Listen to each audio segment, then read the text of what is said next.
Voyons ce qu'on peut dire rapidement sur le système du pendule de torsion.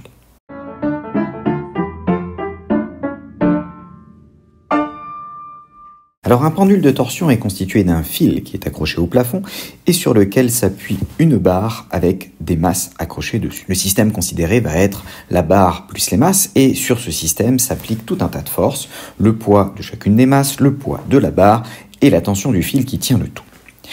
Il y a aussi, étant donné que vous avez un fil qui est tordu, un couple de rappel qui correspond au couple de torsion que l'on va noter grand gamma et qui s'écrit moins θ selon EZ. On va considérer le système barre plus masse dans le référentiel terrestre supposé galilien et pour l'inventaire, nous avons bien sûr toutes les forces que l'on a listées tout à l'heure, les différents poids, la tension du fil.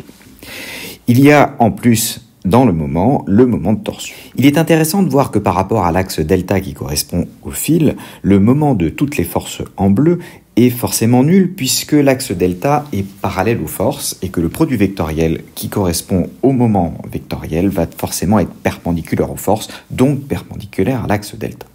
Le théorème du moment cinétique scalaire, qui s'écrit par rapport à l'axe delta dirigé par EZ, va se réduire de manière très simple à la dérivée du moment cinétique, c'est-à-dire I delta fois θ point point, qui sera égale à la projection selon EZ des moments non nuls, c'est-à-dire juste gamma.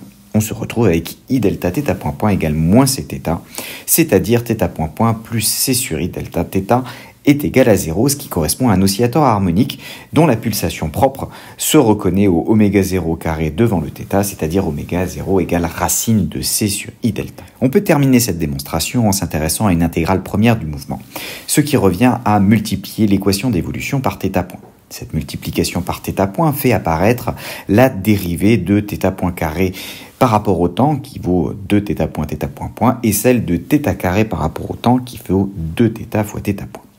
On se retrouve donc avec la dérivée de la quantité 1 demi de θ point carré plus c sur i θ carré sur 2 qui est nulle. Ça veut dire que cette quantité-là est fortement constante. En multipliant par i delta, on retrouve 1 demi de i delta θ point carré plus 1 demi de c θ carré qui est égal à une constante.